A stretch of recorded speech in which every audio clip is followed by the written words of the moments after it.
15절로 17절 그리고 마지막 42절 말씀 주보를 그대로 보시면 될 것 같습니다.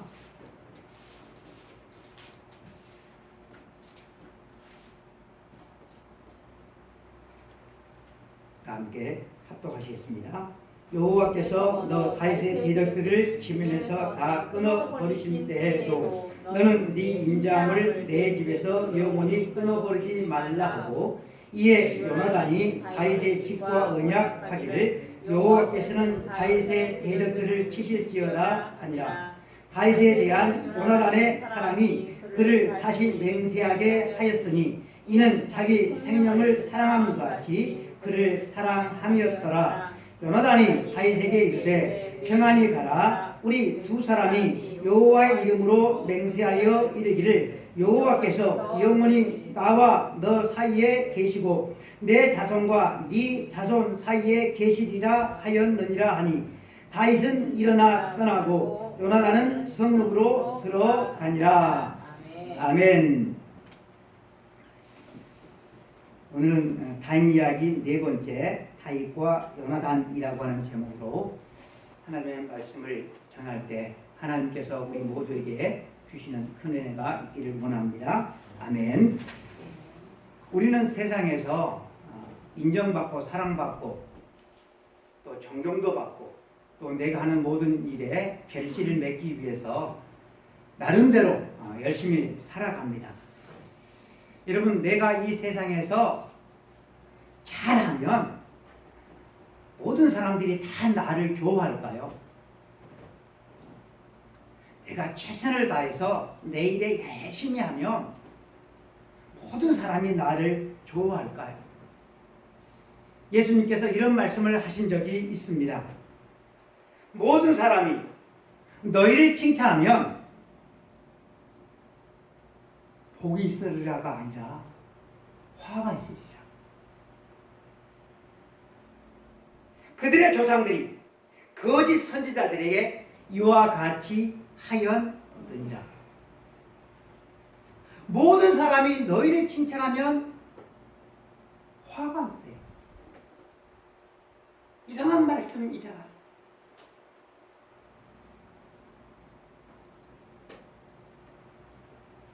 예수님을 잘 믿으면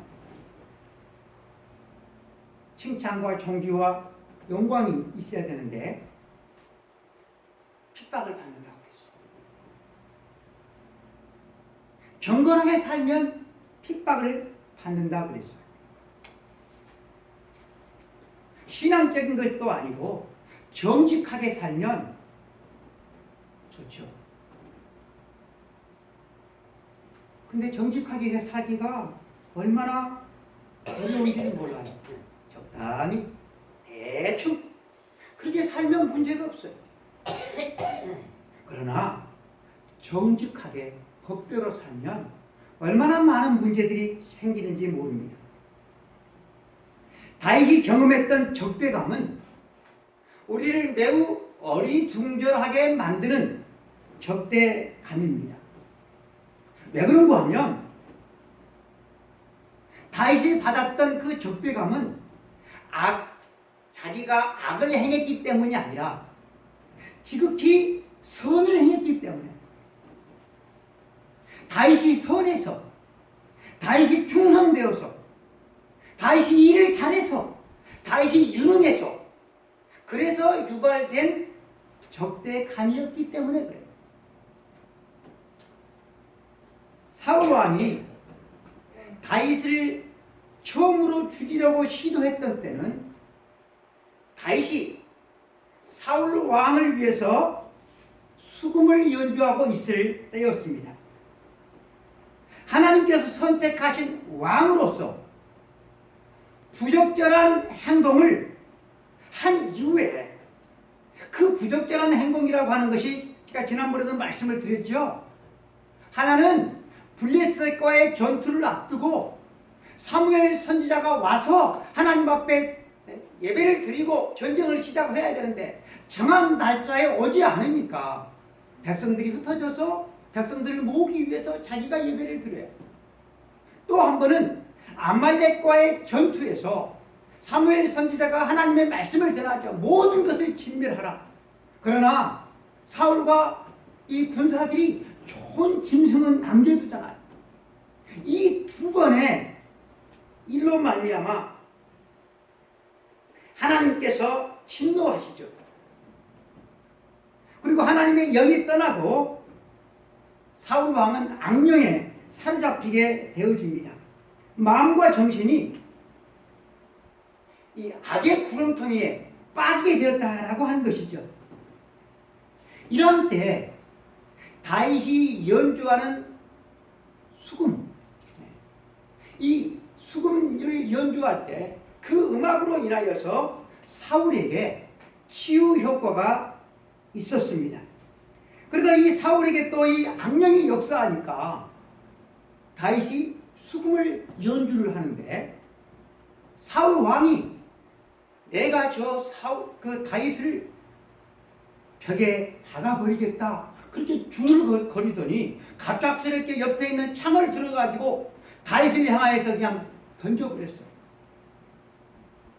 견눈질하던 다윗, 사울의 상태를 유심히 살펴봤던 이 다윗이 즉시 몸을 피했고 사울의 창은 벽에 박히고 맙니다. 그 후에 사울은 두 번이나 다윗을 향하여서 창을 던져요. 그때마다 다윗은 피합니다. 처음에 이 그 사울이 다윗을 죽이려고 그렇게 시도했을 때는 우발적이었어, 우발적. 그러나 시간이 흐르면서 치밀하게 계산된 살인 음모로까지 발전을 하게 되어지죠. 한 번은 사울이 자기 큰딸 메랍을 이용해서 다윗을 죽이려고 해요. 다윗이 전쟁에 나와서 혁혁한 공로를 세우면 내가 큰딸 메랍을 너에게 주겠다. 내 사위를 삼겠다. 그래서 다윗이 전쟁에 나가서 싸움에 임할 때마다 백전백승을 하는 거예요. 사울의 계획은 적군의 손을 빌려서 다윗을 죽일 생각이었는데, 손 안 대고 코풀 생각이었는데, 다윗의 생각과는 정반대로 백전백승을 하니까 누구의 인기만 높아져요? 이 다윗의 인기만 높아지는 거예요. 이제 결혼할 자격을 충분히 갖췄기 때문에 큰딸 메랍과 결혼을 시켜줘야 되는데 사울이 어떻게 합니까? 야곱이 7년 동안 열심히 무보수로 일하면 이 자기가 사랑하는 라헬과 결혼할 수 있도록 그렇게 해준다고 삼촌과 이게 약속을 했잖아. 그런데 결혼 당일날 어떻게 하죠? 이 라반이 라헬을 작은 딸을 신방에 넣어준 것이 아니라 큰 딸을 레아를 집어넣어버렸다. 속이죠, 속이요. 이 사울 왕도 그랬어요. 근데 어떻게 속이는 줄 아세요? 성경을 좀 읽어보신 분들은 알 거예요. 급히 무올라 사람 아드리엘에게 시집을 보내버려요. 그 후에 자기 작은 딸 미갈이 다윗을 짝사랑한다는 이야기를 들어요. 그래서 사울은 또 자기의 딸 미갈을 이용해서 다윗을 제거해야 되겠다 생각을 해요. 그 방법이 뭘까요? 그 방법, 블레셋 사람의 포피가 뭔지 아시죠? 해주사님은 아시죠? 아십니까? 아시면 고개 끄덕끄덕. 몰라요? 아니에요? 호피, 포경수술, 그 끝, 남자의 그 성기 끝, 살, 그것 100개를 잘 나오면 딸 미갈과 결혼시켜 주겠다. 100번 가운데 한 번은 이 다윗이 블레셋 사람의 손에 의해서 죽을 것이다 라는 생각을 가졌어요. 너무나도 뻔히 보이는 그런 사울의 요구에도 아랑곳하지 아니하고 다윗은 정해진 수의 2배, 200개의 포피를 블레셋 사람을 죽이고 사울 왕에게 바칩니다. 그래서 이번에는 어쩔 수 없이 사울 왕이 미갈과 결혼을 시켜요. 그래서 다윗은 사울 왕의 사이가 되죠. 그렇다고 한다면 이제 사울 왕이 포기했을까요? 다윗은 이 세상에 그 어떤 사람이 이런 결혼 지참금을 주고서 결혼을 했을까요? 아주 비싼 결혼 지참금이죠. 생명의 대가죠. 다윗이 사울 궁정에서 도망치게 되어진 사건이 일어나게 되어집니다. 이렇게 해도 안 되고 저렇게 해도 안 되자. 여러분, 사울 왕이 취한 방법은 뭔고 하면 다윗의 집에, 그러니까 신혼집이죠, 신혼집. 다윗의 집에 누구를 보내는고 하면 살수를 보내요, 살수를. 가서 죽여버리라. 살수를 보내요. 이 사실을 미갈이 알게 되고 그날 밤에 창문을 통하여서 다윗을 도망시켜요. 그 도망시킨 것이 바로 발각되어 버리면 얼마 못 가서 잡혀버리니까 이 아내 미갈이, 사울의 딸이잖아요. 미갈이 머리를 써가지고 다윗의 침대에 인형을 두고 머리에는 염소 털로 딴 가발을 씌워요. 사람인 것처럼 그렇게 꾸민 거예요. 그래서 사람이 이렇게 왔어요. 죽이려고. 그래서 지금 내 남편 다윗이 심히 아파서 침대에 누워있다고 그래요. 그러면 손쉽게 죽일 수가 있잖아요. 뭐 싸우지 않고 그냥 죽일 수가 있잖아요. 그런데 이 살수들은 무방비 상태에 있는 환자를 죽이는 것은 이것은 수치스러운 일이라 생각했는지 그냥 돌아가서 사울 왕한테 다윗이 지금 몹시 아파 침대에 누워 있더이다 보고를 해요. 그런데 이 보고를 받은 사울 왕이 화가 치밀어가지고 그러면 내가 직접 죽일 테니 침대 채로 들고 오라고 그래. 그래서 이 살수들이 다시 집에 가서 다윗의 침대를 거들떠 보니까 어떻게 되어 있어요? 인형이 있고 염소털 가발이 있는 거예요.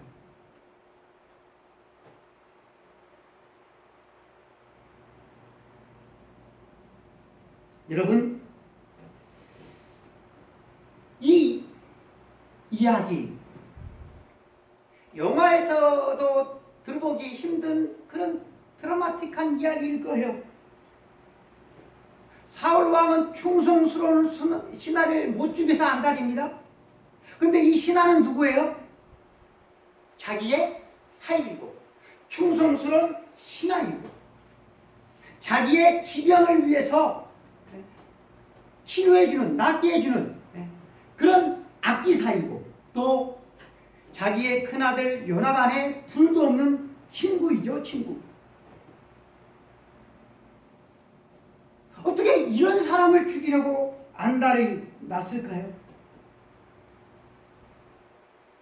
그런데 이런 와중에 다윗이라고 하는 사람은 어떤 태도를 취하는지 아세요? 저는 이 본문을 가지고 설교를 준비하면서 누가 생각이 났는가 하면 지금 한참 청문회 중인 박정훈 대령이 생각이 났어요.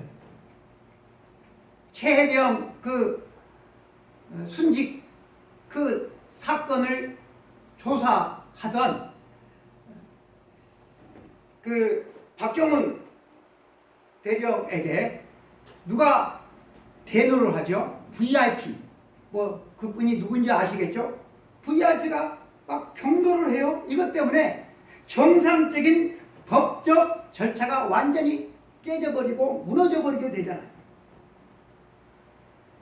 이 훌륭한 대령에게 훈장을 줘도 부족할 판에 우리나라에 이런 훌륭한 충성스러운 강직한 장교가 있구나 하면서 포상을 해도 부족할 판에 항명수객죄를 걸어서 모든 직위에서 해지를 시켜버리고 이런 끔찍한 일이 지금 이 나라에 일어나고 있어요. 그래서 이것을 지금 조사를 하고 있잖아요. 사건의 책임 당사자들이 청문회에 나와서 선서를 해야 되는데 선서도 하지 아니하고 거짓말로 일관하고 있는 모습을 우리들은 보고 있습니다. 그 사람들이 누구인고 하면 이 나라의 대통령이고 이 나라의 장군이고 이 나라의 장관이고 이 나라의 사단장이고 이 나라의 고위 공직자예요. 얼마나 암담합니까 이 나라? 그런데 여러분 이 사람들만 그럴까요? 여러분들은 안 그렇습니까? 사울 왕이 둘도 없는 충신을 죽이려고 해요. 다윗이 골리앗을 죽여서 이스라엘을 구했어요. 악령에 사로잡힐 때마다 사울 왕의 영혼에 안정과 치유와 평안을 가져다 준 사람이 다윗입니다. 전쟁이 일어날 때마다 맨 앞장서서 적군을 물리쳤던 장수가 또 다윗입니다. 사울 왕 개인에게나 이스라엘 나라에 없어서는 안 될 훌륭한 인재였어요. 다윗은 이렇게 혁혁한 공로를 세웠지만 결코 오만함이나 거들먹거리는 자세를 보지 않고 모든 일에 다윗은 겸손했습니다. 그런 충성되고 능력 있는 신하는 이스라엘 내에 찾아볼 수가 없었어요. 이 사실은 모든 백성과 신하들이 인정하고 있는 바였습니다. 그러한 신하를 왕이란 사람이 못 잡아먹어서 안달이 났습니다. 그 당사자인 다윗은 얼마나 혼란스럽고 배신감이 들었을까요? 박정훈 대령 또한 얼마나 혼란스럽고 배신감이 들었을까요? 그리고 여기서 저는 우리 주님을 생각해 보았어요. 여러분 잘못한 일에 벌을 받는다고 한다면 내가 잘못했어 벌을 받아 결코 유쾌하지는 않지만 그것 때문에 여러분 당혹스러워하는 사람은 없습니다. 응분의 벌이니 마땅히 받아야 된다고 느끼죠. 우리가 잘못한 일에 대해서는 벌을 예상을 해요. 벌을. 그게 정의죠. 정의. 근데 어떻게 된 일인지 잘못한 일을 했는데 포상을 받고 훈장을 받아.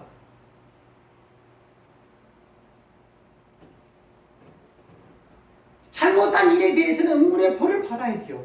그리고 잘한 일에 대해서는 포상을 받아야 되죠. 근데 거꾸로잖아요. 거꾸로 이게. 역사는 반복돼요. 그래서 이러한 현실에 대해서 다윗이 요나단에게 이렇게 항의를 합니다. 사무엘상 20장 1절에 내가 무엇을 하였으며 내 죄악이 무엇이며 네 아버지 앞에서 내 죄가 무엇이기에 그가 내 생명을 찾느냐. 시편 7편은 다윗의 이러한 억울한 심령을 격하게 토로하는 기도가 되겠습니다. 제가 시편 1편부터 1절부터 5절까지 여러분들에게 말씀을 드리면 여호와 내 하나님이여, 내가 주께 피하오니 나를 쫓아오는 모든 자들에게 나를 구원하여 내소서. 건져낼 자가 없으면 그들이 사자같이 나를 찢고 뜯을까 하나이다.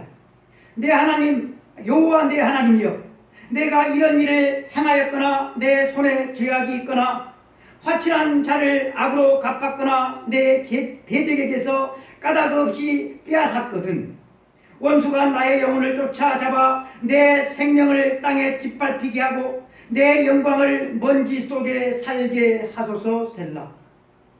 다윗의 억울한 심정이 그대로 잘 나타나 있습니다.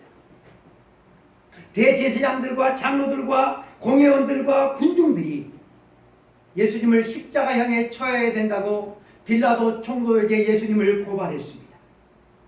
빌라도는 고발 사건을 면밀히 다 조사를 해보고 고발하는 사람들에게 이렇게 말을 하죠. 너희가 고발하는 이 일에 대하여 이 사람에게서 죄를 찾아내지 못하였다. 그래서 헤롯 왕도 더러운 데게 보낸 것이 아니냐. 그가 행한 일에는 죽일 일이 없느니라. 그러니까 고발자들이 예수를 십자가에 못 박으셔서 고래고래 고함을 치면서 자신을 왕이라고 한 사람을 살려보내면 가이사의 충신이 아니니라고 그렇게 빌라도를 윽박하고 있는 모습을 우리는 성경에서 보게 되어집니다. 여러분, 이게 우리 인간들이 사는 세상입니다. 사랑하는 성도 여러분, 우리가 꿈꾸는 세상은 어떤 세상입니까? 우리가 꿈꾸는 세상, 우리가 꿈꾸는 세상, 그 세상을 주시기 위해서 예수님이 이 땅에 오셨잖아요. 그리고 그 세상을 꿈꾸시는 예수님께서 이렇게 말도 안 되는 인간의 악랄함과 거짓됨이 보여지는 이 세상 속에서 주님은 어떻게 대하십니까? 악을 악으로 대하십니까? 아니잖아요. 사랑과 순종과 오래 참으심과 용서로 그들을 대하시잖아요. 악랄한 살인적 광기가 펼쳐지는 이 끔찍한 현장에 여러분, 다윗과 요나단의 아름다운 우정 이야기가 있습니다. 그들은 함께 우정을 나누고 믿음의 대화를 나누고 함께 기도하며 사울 왕을 이해하려고 힘썼습니다. 다윗과 요나단 사이에 이 연결고리는 하나님이셨어요. 하나님. 그러나 날이 갈수록 심해지는 사울 왕의 살인 광기가 도를 넘어서서 이제는 어찌할 수 없는 지경까지 이르게 되자 요나단은 다윗을 피신시키기로 생각을 합니다. 18장부터 사무엘상 18장부터 20장까지는 사울이 다윗을 6번에 걸쳐서 없애려고 했던 이야기를 자세히 다루고 있습니다. 3번은 창을 그냥 던져가지고 다윗을 죽이려고 했고, 1번은 딸 메랍과 결혼시킨다는 그런 조건으로 최전방에 보내가지고 다윗을 죽이려고 했고, 또 1번은 딸 미갈을 이용해가지고 포피 100개를 갖고 오면 죽이겠다고 내가 그렇게 생각을 했습니다. 그래서 이게 다 숲으로 돌아가 버리니까 마지막으로 다윗의 집에 누구를 보냈다고 그랬어요? 누구? 자객. 고개 좀 드시고 자객을 보내요. 이게 여러분 인간이 할 짓입니까 이게?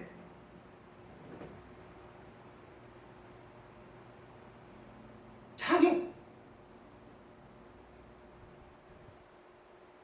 이렇게 몇 번의 시도가 실패를 했는데도 불구하고 다시 안 돼요. 그러면 포기해야지, 포기. 아, 하나님께서 돌봐주시니까 안 되는구나. 근데 악을 행하는 데 있어서는 포기가 없어요. 그 다음부터는 여러분 사울왕이 어떻게 하는지 아세요? 대대적인 병력을 동원해서 다윗을 없애고자 했습니다. 요나단은 이런 와중에서 다윗이 도망을 갈 수 있도록 도우면서 언약을 맺는데, 오늘 우리가 읽은 본문 사무엘상 20장 42절이 마지막으로 보내면서 한 언약입니다. 요나단이 다윗에게 이르되 평안히 가라. 우리 두 사람이 여호와의 이름으로 맹세하여 이르기를 여호와께서 영원히 나와 너 사이에 계시고 내 자손과 네 자손 사이에 계시리라 하였느니라 하니, 다윗이 일어나 떠나고 요나단은 성읍으로 들어가니라. 요나단이 다윗과 이렇게 우정을 지킴으로 말미암아 요나단이 치러야 될 대가는 참으로 혹독했습니다. 다윗은 요나단으로 인하여서 본 이익이 많지만 사울의 아들 요나단은 다윗으로 말미암아 본 이익이 하나도 없고 혹독한 대가만 치렀다라고 하는 거예요. 어떤 대가를 치렀을까요? 아버지로부터 미움을 받아요. 아버지가 심지어 죽이려고까지 해요. 그리고 아버지 다음에 누가 왕이 돼야 되는가 하면 자기 자신이 왕이 돼야 되는데, 왕이 될 자기 자신의 미래까지도 여러분 요나단은 희생을 해요. 그 어떠한 희생도, 그 어떠한 위험도 이 우정을 막지를 못했어요. 그런 친구로서 다윗과의 우정을 끝까지 지킵니다. 만일 여러분 이 요나단의 우정이 없었더라고 한다면 다윗은 이미 사울에 대한 충성심을 끝까지 지키지 못했을 것이라고 저는 생각을 합니다. 아버지 사울과는 달라도 너무나도 다른 아들 요나단입니다. 어떻게 여러분 사울 같은 사람에게 이 요나단 같은 아들이 생겨났는지 신기할 정도입니다. 인간적으로 생각한다면 여러분, 아버지 사울보다 다윗을 더 증오하고 죽이려고 이를 갈았어야 될 사람이 바로 요나단입니다. 왜요? 이 다윗이 자기의 왕위 계승에 가장 위협적인 존재가 되기 때문에 그래요. 이 다윗만 없으면 손 안 대고 코 풀 수 있어요. 왜 사울이 다윗을 죽이려고 하는가? 바로 이 문제 때문에 그랬어요. 그러나 요나단은 다윗 안에서 하나님을 보았고 하나님의 뜻을 보았고 다윗에게 기름 부은 하나님의 기름 부음을 요나단은 받아들여서 자기의 모든 것을 다 희생하게 되어진다라고 하는 것입니다. 아버지 사울의 마음을 증오심이, 탐욕이 정복했다고 한다면 요나단은 하나님의 뜻이 그리고 우정이 그의 마음을 정복해 버렸습니다.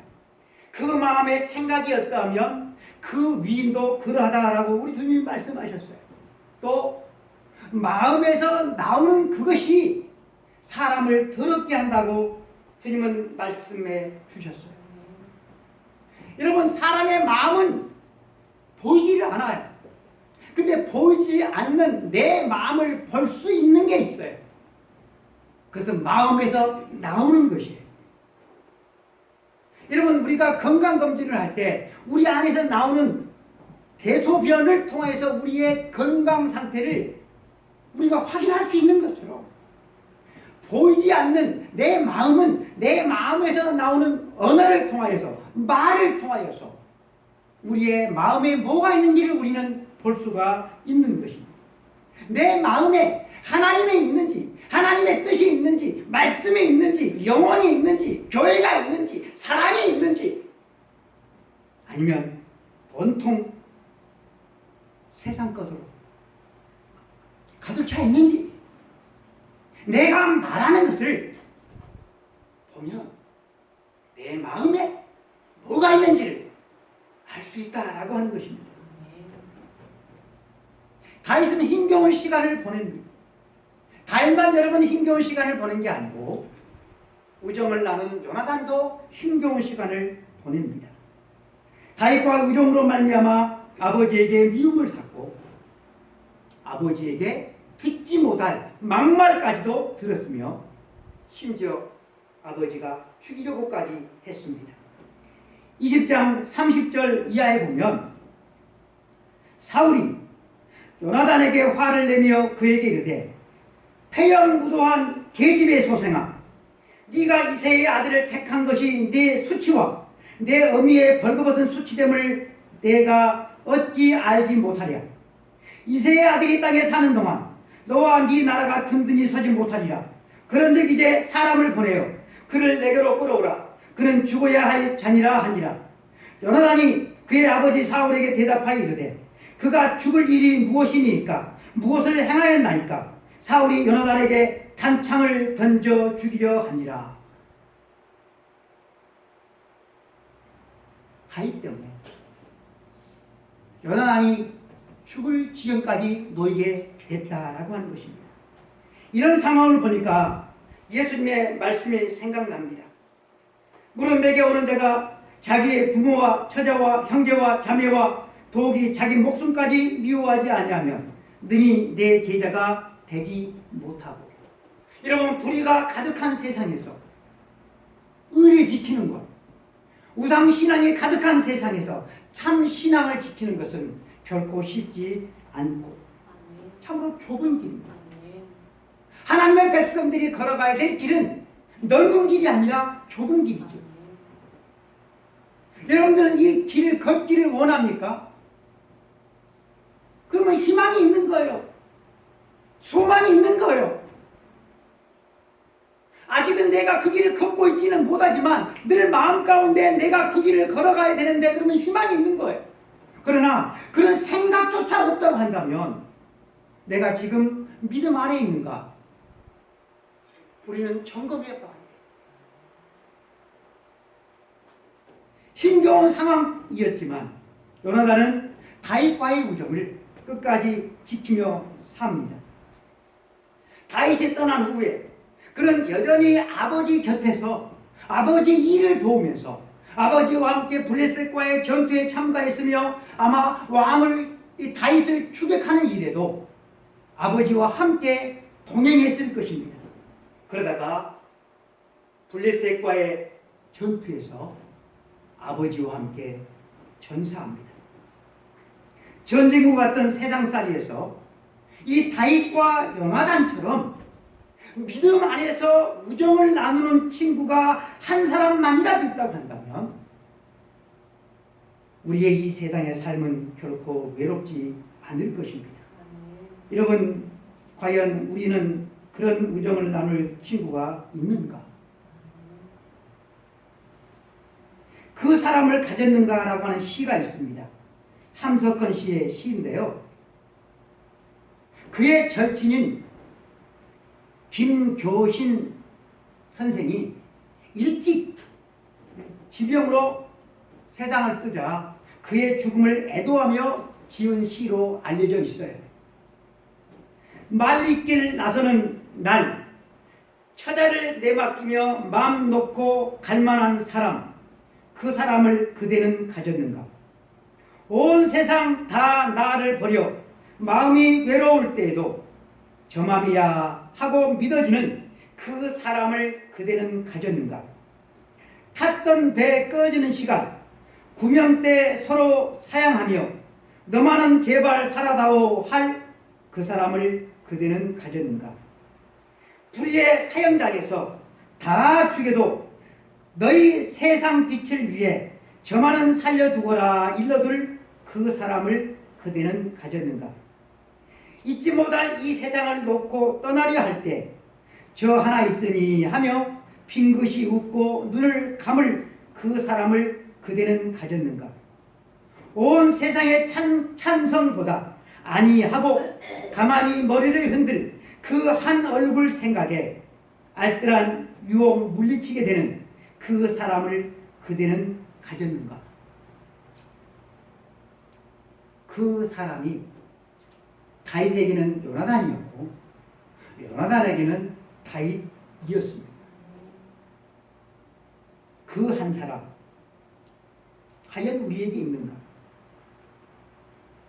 아무도 지켜주는 이가 없다는 느낌, 아무도 내 말에 귀 기울여 들어주는 이가 없다는 느낌, 한결같이 나를 믿어주는 이가 없다는 느낌, 아무도 나를 기다리는 이가 없다는 느낌이 든다면 그 사람은 참으로 불행한 사람인 것입니다. 세상에 그 사람이 없어도 우리들에게는 그 한 사람이 계시는데 바로 우리 주 예수 그리스도이십니다. 예수님을 구주로 믿고 살아가는 사람은 자기의 유익을 위해서 살지 않고 하나님을 위해서, 이웃을 위해서 살아가야 하는 것입니다. 세상은 너 자신만을 위해서 살아라, 너를 위해서 살아라 라고 외치고 있지만 우리의 창조주이신 하나님은 너를 위해서 살지 말고 너의 유익을 위해서 살지 말고 하나님의 영광을 위해서, 이웃의 기쁨을 위해서, 이웃을 사랑하면서 하나님을 사랑하면서 살라고 명하십니다. 우리가 이렇게 살 때 그 한 사람은 반드시 꼭 있게 마련인 것입니다. 그 한 사람이 없다고 한다면 우리들은 나 자신만을 위해서 지금까지 산 결과물이 되어지는 것입니다. 주님은 이렇게 말씀하셨습니다. 너희가 서로 영광을 취하고 유일하신 하나님께로부터 오는 영광은 구하지 아니하니 어찌 나를 믿을 수 있느냐. 여러분, 선한 일은 얼마든지 우리 할 수 있어요. 그것은 특별한 일이 아니에요. 여러분도 인생을 살아가면서 선한 일 해보셨을 거예요. 선한 일을 안 해본 사람은 없을 거예요. 그러나 그 선한 일을 꾸준히 지속적으로 하기란 힘든 일이에요. 그래서 그 일은 특별한 일입니다. 왜 이러면 선한 일을 우리가 꾸준히 유지하기가 어려울까요? 그 이유는 외적인 데 있지 않고 내적인 데 있어요. 그 선한 일을 꾸준히 유지할 수 있는 힘과 동기가 부족하기 때문에 그래요.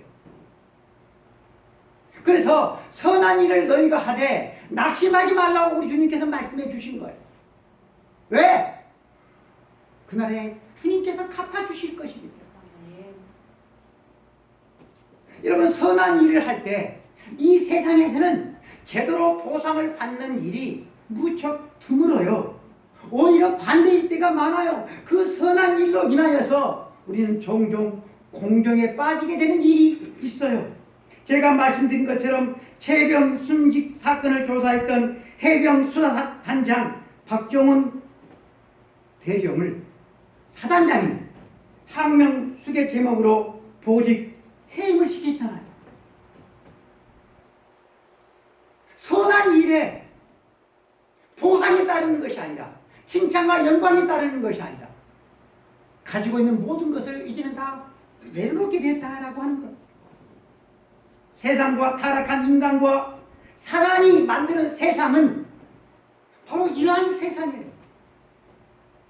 하나님의 법, 하나님의 뜻, 하나님의 방식을 사단은, 인간은 반대한다라고 하는 거예요.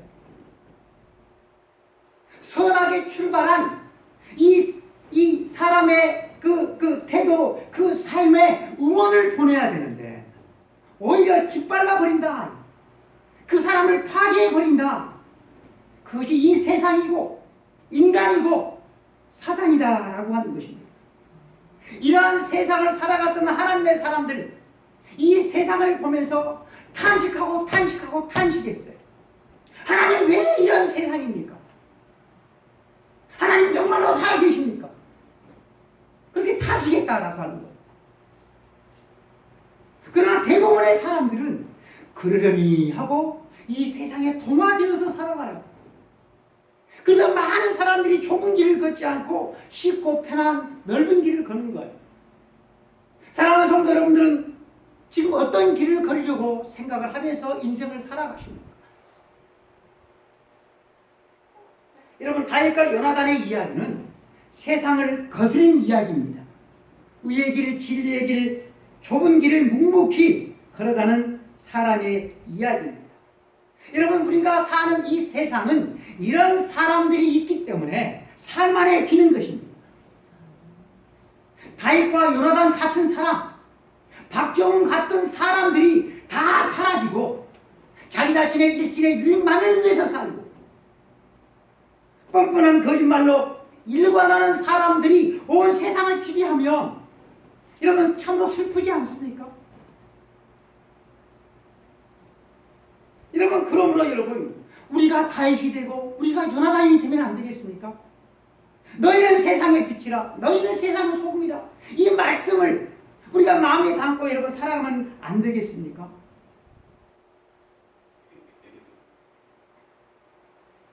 여러분, 하나님이 존재하지 않는다면 결코 선은 악을 이길 수가 없어요. 그러나 하나님의 존재하심으로 말미암아 결코 악은 선을 이길 수가 없어요. 이 사실을 사람들이 모르기 때문에 악을 행하는데 용감한 거예요. 거짓말을 하는데도 뻔뻔한 거예요.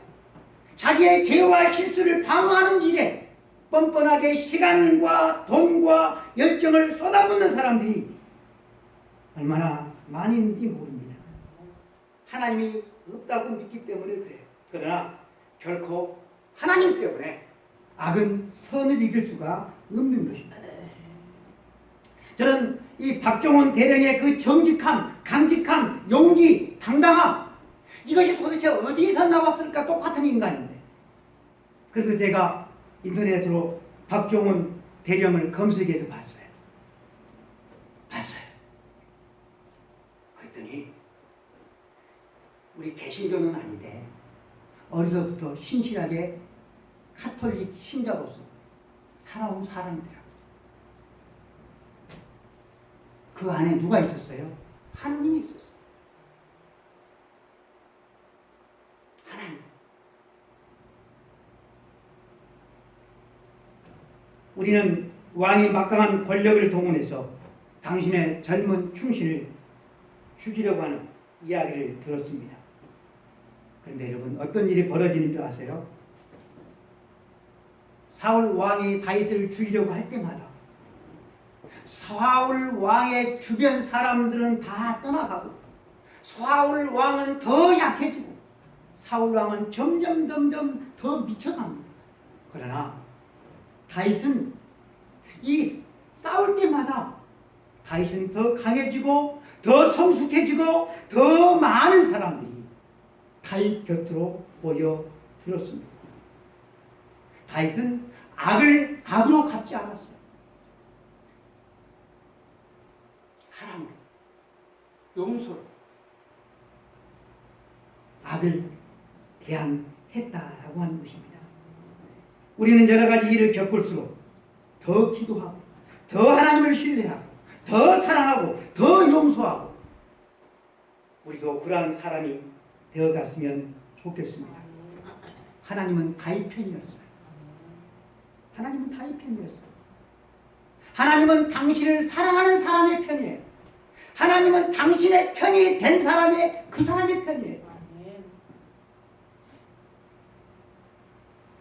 다윗이 도망가서 누구한테 도망가는가 하면 라마에 있는 사무엘한테 도망가는 거예요. 이 사실을 알고서 그러면 포기해야 되잖아요. 사무엘에게로 도망가는데 하나님의 사람. 그런데도 불구하고 군사를 동원해서 다윗을 죽이라고 그래요. 여러분 이 사실은 뭘 의미하는지 아세요? 다윗이 그 사울 왕이 누구를 두려워하지 않았다? 하나님을 두려워하지 않았다. 하나님을 두려워하지 않았다. 하나님을 두려워하지 않으면 못할 짓이 없다니까요. 그러나 하나님을 두려워하면 우리는 인간의 안에 있는 악을 내려놓아야 돼요. 그리고 회개해야 돼요. 하나님께 우리는 도움을 구해야 돼요. 사랑하는 성도 여러분, 하나님이 온 우주 만물을 통치하십니다. 우리는 과연 누구 편에 설 것인가? 누구를 위해 살아야 될 것인가? 갈라디아서 2장 20절 말씀, 우리가 잘 아는 말씀이죠. 내가 그리스도와 함께 십자가에 못 박혔나니 그러니 이제는 내가 사는 것이 아니오 오직 내 안에 그리스도께서 사시는 것이다. 이제 내가 육체 가운데 사는 것은 나를 사랑하사 나를 위하여 자기 자신을 버리신 하나님의 아들을 믿는 믿음 안에서 사는 것이라. 아멘. 기도하겠습니다. 하나님 아버지 감사합니다. 오늘도 말씀을 들려주시니 감사합니다. 듣고 까맣게 잊어버리는 한 주간 되지 않고 하나님 말씀을 마음에 두고 새기면서 나도 다윗처럼 나도 요나단처럼 하나님을 경외하는 사람으로 우정을 지켜나가는 사람으로 의를 지켜나가는 사람으로 이 세상에 거슬러 싸우는 사람으로 살아가는 하나님의 사람들을 되어지기를 원하는 그런 저희들의 기도가